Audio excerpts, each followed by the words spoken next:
public warning system for weather radio station KEC55. During potentially dangerous weather situations, specially built receivers can be automatically activated by the signal to warn of the impending hazard. Tests of the signal and receiver's performance are normally conducted by the National Weather Service each Wednesday between 10 a.m. and noon, and between 6 and 8 p.m. If there is a threat of severe weather, the test will be postponed to the next available good weather day. Reception of this broadcast, and especially the warning alarm tone, will vary at any given location. This variation, normally more noticeable at greater distances from the transmitter, can occur even though you are using a good quality receiver in good working order.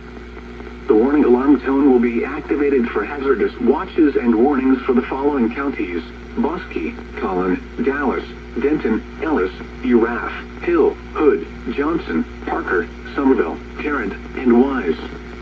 This concludes the test of weather radio station KEC55.